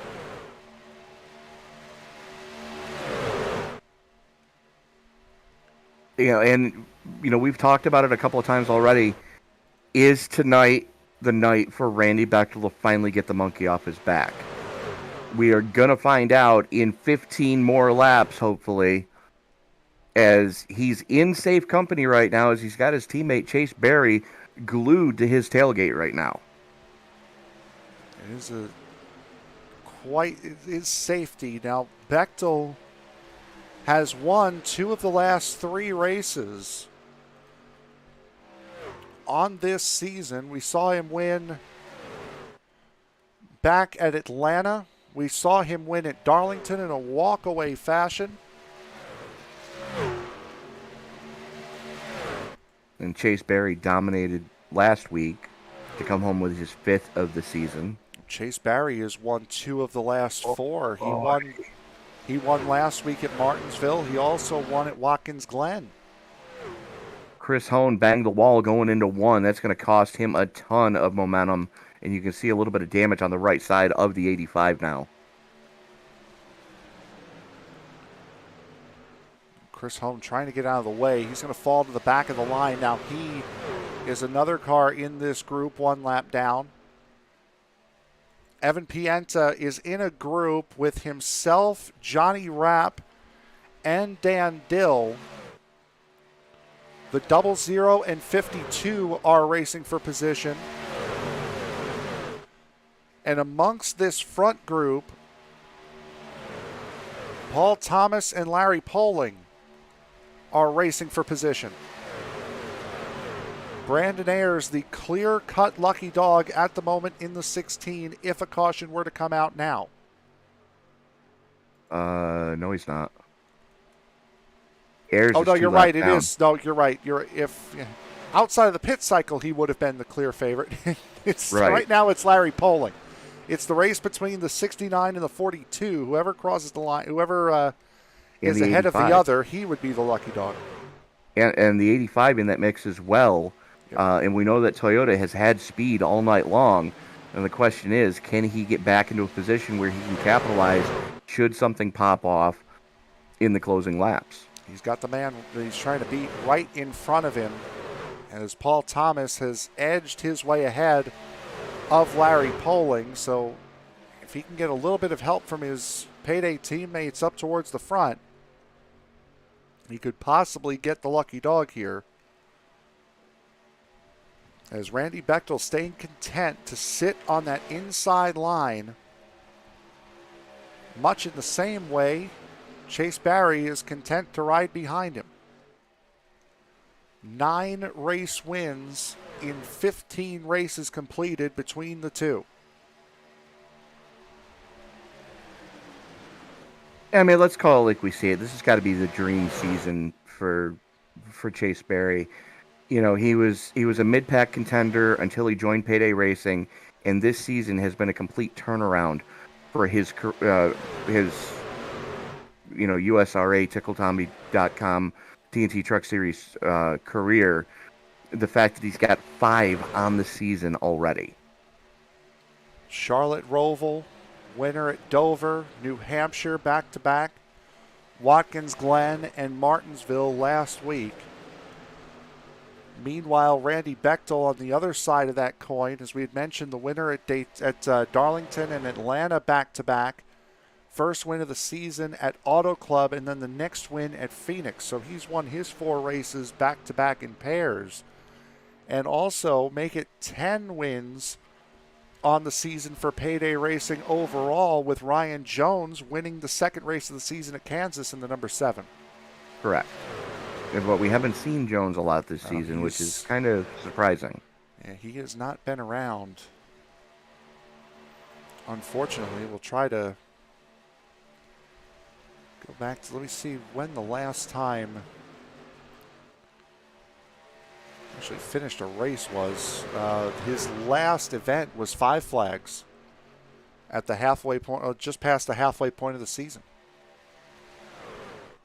Yeah, and, you know, that was not a race that he wants to really remember too well, because he did get caught up in a melee there.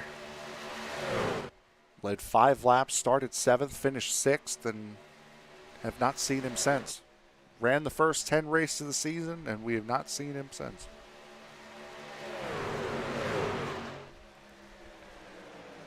And I can get it. You know, I can seriously understand it, because it's getting to that time of year where the weather's turning nicer, everybody wants to be doing things outdoors. You know, I get it, but, you know, when there's racing to do, it's time to go racing. And it's getting to be around that time now. 8 laps to go Chandler Summers, the only position of consequence on that outside line. The other two cars are a lap down behind him. Chris Hone has been a great pusher all night tonight. Stephen Holmes was put in that situation because of a throughput at lap 57. And now they're trying to push Chandler Summers up to try to challenge the two payday cars of Randy Bechtel and Chase Barry up at the front. Now, the good news is if you're Chris Hone right now, should something pop off and you're able to avoid it, you're in the free pass position. Yep, exactly. For Chris Hone, he's winning that battle between himself, Larry Poling, and Paul Thomas in the 42. All of those guys in this group. Johnny Rapp and Evan Pienta have broken away from each other. I think Pienta might have gotten shuffled out of that pairing or that trio that he was in with the 52 and the 11 because Johnny Rapp, he is no longer with those guys. Yeah, unfortunately, he is not. Both he and Johnny Rapp have fallen off this lead group, and it's a rough one if you're Rapp right now because you were running up front, and then you caught a little bit of a piece of that incident between Pogo and the 16 at Ayers, and that truck hasn't been the same since. Avery Vanderhoof in the chat, thank you very much for that. And again, we understand that. We saw the incident, that what happened, and as Tony and I said, very understandable to be upset by that. And to leave the series, fair enough. As Tony would attest, I am not all that calm and cool once I get behind the wheel of one of these things, so I could see... You ever seen the movie Taxi Driver, Brandon? These guys are about now to catch up to Evan Pienta. And again, Pienta came into the final cycle of pit stops in the race lead, but got spun on pit road, and has put himself in the and that has put him in the situation that he is in right now. He's got a couple of positions up here in this front group that he can still make. Unfortunately, it's not going to be for a win. No, it's not, but it is going to be for a moral victory, if nothing else. Starting to get a little bit racier here. 4.5 laps to go. Randy Bechtel up at the front, just as he has been since the pit cycle concluded. Jamie Leach now starting to really make a push with Chandler Summers pushing him on the outside. Last time we saw Leach take a checkered flag was Wilkesboro last season. It's been a while for him. Chase Barry looking, can't make the move on the inside of where he is, but still, you can certainly peek out to try to get some air to cool the engine down as much as you can as it's getting time to push. And that's exactly what he's doing. He wants to make sure he's got those engine temperatures as cool as he can get them so he can shove his teammate to a victory if he needs to. But right now, Leach with a nose out front going into turn 3, he's got the 12 glued to him right now. We've seen the ability of that outside line here at Daytona all throughout the past, not just on the iRacing service, but in real life as well. The outside line, if you get the good enough run, can certainly provide an advantage, as Chris Hone trying to make it 3 wide and does successfully. Unfortunately, he's got no help. A little bit of a wiggle there as a bad push from Chris Smith. Triggers a wreck, and we will have a caution. Maybe. Chris Hone is upside down. We stay green. How? Brandon Ayers slowed and almost stopped. How in the world was a caution not called for that? That has broken this group up. Randy Bechtel, Chase Barry, Scott Tompkins, and Jamie Leach now, the only drivers in it for a chance to win. 2 to go. Well, Bechtel and Barry are going to work well together. The question is, how well are Tompkins and Leach going to be able to play with each other, as we are two to go right now, coming down the super stretch. 7.5 seconds in stretching is the gap back to 5th place, Chandler Summers right now. Go ahead. Jamie Leach looking for his highest finish of the season, finished 4th at Talladega. Scott Tompkins looking for his 2nd consecutive podium. Here he goes to the outside line. It's going to be pairs racing all the way back around to the checkered flag, white flag in the air. We are racing back to checkers as the 2 Toyotas for Payday Racing on the inside. Tompkins and Leach in their Chevys on the top side, as they are in lockstep right now. As they bring it down to turn number 2. Everybody straight as an arrow, as Leach giving a good shove to Tompkins, getting him about 3/4 of a truck length to the good over Bechtel. Bechtel starting to come back as they haul it into turn number 3. Chase Berry glued to his back bumper right now as the field works its way off of turn number 4. Teammates trying to work well on the inside. A little bit of a wiggle there out of the 51 on the inside. Is that going to give the momentum to Scott Tompkins on the outside? It will. Tompkins completes the sweep and wins here at Daytona. Wow, what a finish. Crap. Jamie Leach stealing 2nd place. Randy Bechtel coming home in 3rd. Chase Berry hanging on for 4th. Chandler Summers just crossing now for 5th. Chris Smith coming into the trial will now for 6th. And last truck being scored on the lead lap is going to be the 52 of Johnny Rapp, as he's crossing now for 7th. I'm sure there are going to be a lot of guys who are less than pleased with how that race finished. But Scott Tompkins completes the sweep. First sweep that we have seen since Randy Bechtel at Phoenix for round 4 of the season.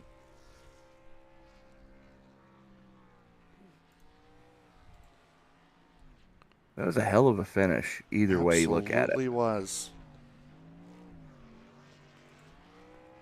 As Scott Tompkins burns it down, and it's going to be that push, that unfortunate wiggle that the 17 put on the 51 there at the very end, that's going to cost those two the race.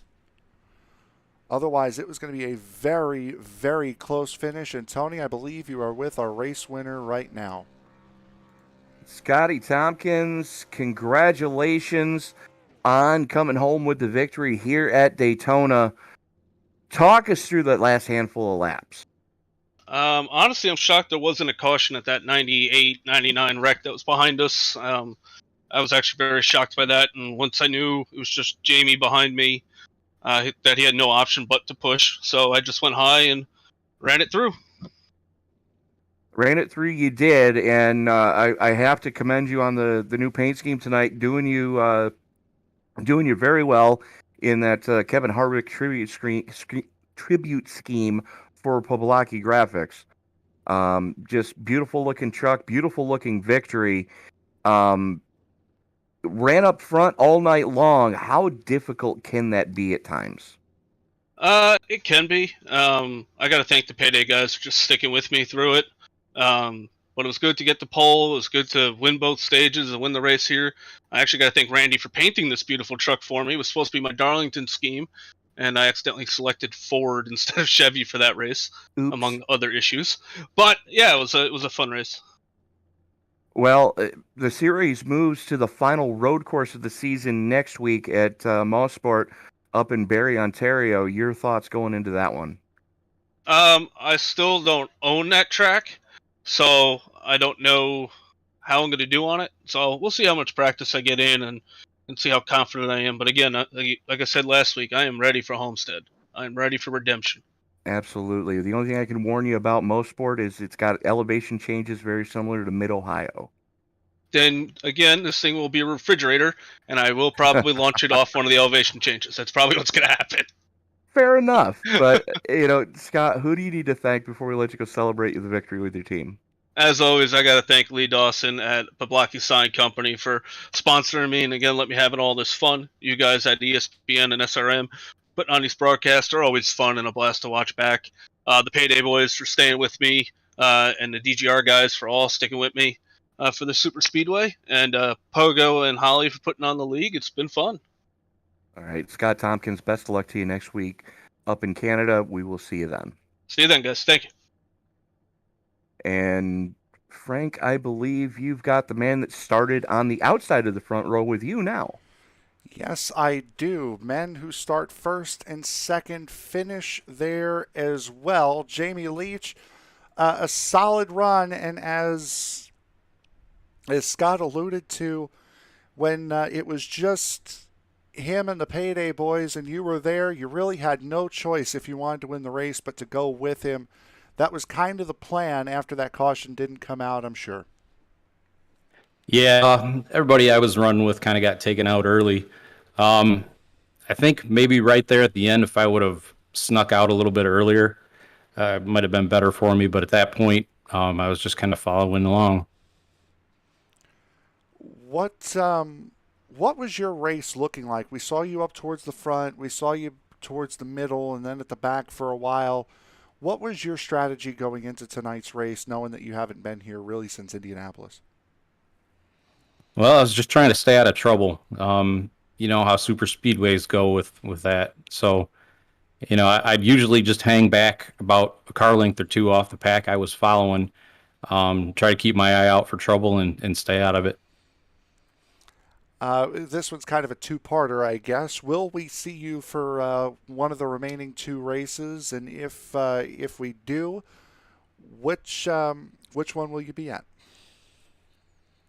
I'm going to try to make all the rest of the races this season. So what do you what are your thoughts going into Mosport then?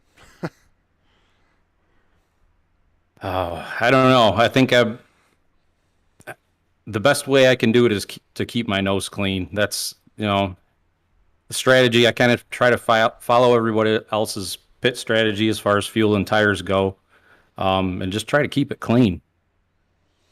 All right. Anybody else you want to thank before we let you go?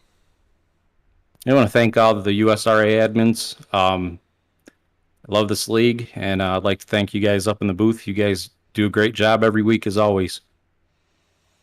All right, your second place finisher, best finish of the season, Jamie Leach. Congratulations, bud. Thank you. And with that, Tony is now with our championship leader, Randy Bechtel. Randy Bechtel, all things considered, can't be too disappointed with a podium finish at a plate track. No, it's definitely my best super speedway finish in the league. Overall, that's for sure. So, yeah, I try to keep my truck clean, but got a little side swipe by the 16, and I don't know if that hurt my arrow or not. So, hey, take it though. It didn't seem to be affecting you too much in the closing laps. As you had the friendly company of Chase Berry right behind you. It's just that outside lane just got just a little bit better run coming off of 4. But again, all things considered, best plate finish that we've seen in a long time out of the 52. Yeah, 51, I mean. Yeah, usually I've tried staying in the front, getting in wreck like a Talladega, started at the back, and the same thing. So first time, mostly free of all incidents. Talk us through what you saw in the closing laps as all hell was breaking loose behind you. Just looked like people trying to get runs. I see them going 3 wide there, multiple points. Lap cars in there. Not a real big fan of the lap cars racing the leaders in the last 5 laps. I don't know if that caused a caution or not, so I'm not gonna say much about it. But it was definitely looked kind of chaotic behind me. Well, you had a good run going. You finished with a good run after not being able to lay down a lap in qualifying. How much did that affect how you attacked the race tonight? My whole plan was just to hang out back there. I wasn't going to attempt to do the qualifying lap, but they skipped it kind of early, so I didn't get my lap in. I was trying to fix something, came out late, but really didn't change my strategy too much. All right, Randall, we go into the final road course of the season next week up in Mosport. Your thoughts going into Canadian Tire? I've never raced there. Well, I have done practice there in the GT car, but it's just a bit different than the truck, I would say. So Just a gonna little. try just gonna try to keep it on the track. Hopefully get a top 5, and try to take some pointers from Chase since he's the road course guy. All right, Randy, who do you need to thank for the podium finish here tonight at Daytona? I think my teammates Chase, Chris Hone, Johnny Rapp, Chandler, Brandon Ayers. We had pretty good strategy and worked out there. You guys for broadcasting, and thanks to Tickles on for coming on board. All right, Randy Bechtel, congratulations on leaving Daytona with the points lead. Congratulations on your first podium at a plate track in quite a while. We will see you next week up in Canada. Thank you, guys. And that will do it for the interview portion of the evening. Tony, a great race here tonight from Daytona. A fun night as expected, but I'm sure the hot button issue at this post race is going to be why that caution did not come out with 3 laps to go. Yeah, I'm kind of keeping an eye on the Discord server right now to see, if anything's going to blow up at this point. But so far, everybody seems to be pretty calm about it. The admins are going over some footage right now from what I'm gathering, and they're going to make decisions later in the week. But I mean, I don't think we could have asked for a better plate track race here in the closing races of the season. As you mentioned, there's only 2 races left for somebody to try to dethrone Randy Bechtel, and they're going to have to hope that he either can't show or doesn't show to have a shot at him.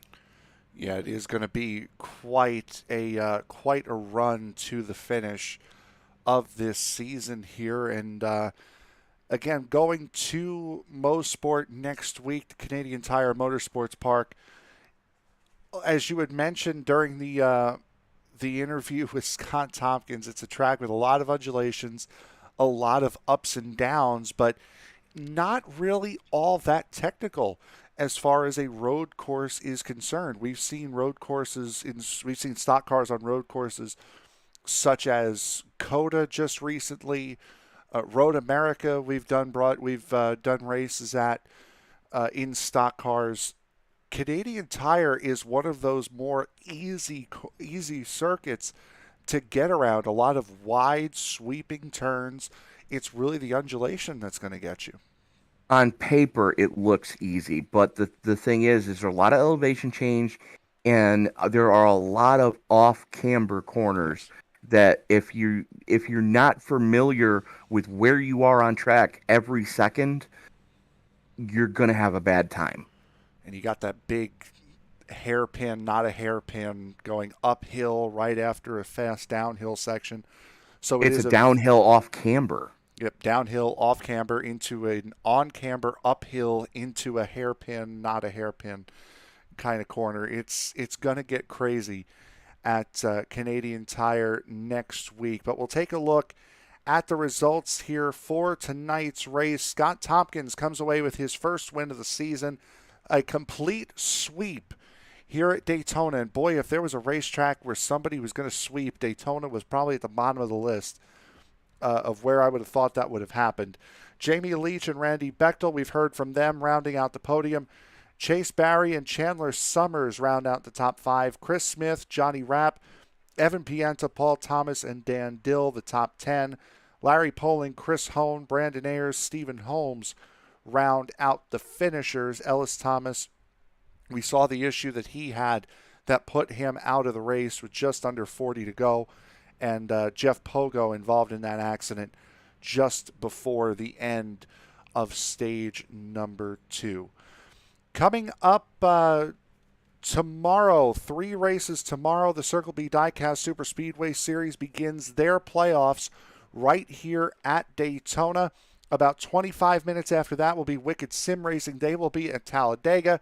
And then another 20 minutes after that will be the KMM New Gen Cup Series. They will be at Darlington, their third to last race of the season as well. Then on Saturday, it will be a double dip. On Saturday, the charity race, the upcoming charity race that SRM is putting on, the Race Against the Stigma Mental Health Awareness 200 in the trucks at Las Vegas. That will kick off at 8 p.m. Eastern Time, right alongside the debut of a brand new series to the network, a first of its kind here on ESBN and SRM, a full AI series opening up the season in the super late models at the Bull Ring at Las Vegas Motor Speedway. It is going to be one heck of a time at the Bull Ring at Las Vegas on Saturday night. So for my broadcast, go ahead. Frank, real quick. If somebody would like to get involved in that charity race on Saturday, it's still plenty of time to get registered for that event. You just have to go to simracingmedia.com. And you'll find the link to join that event on the homepage. It's a buy-in race with money going to the charity, and there is going to be a little bit of a payout for the podium finishers. Yep. And so again, simracingmedia.com. That link should be in the description of this stream. So for my broadcast partner, Tony Trapasso, I am Frank Marchese. Thank you very much for making us a part of your evening. We will see you from Canadian Tire Motorsports Park next week in Canada for the penultimate round of season number 7. Good night, everybody.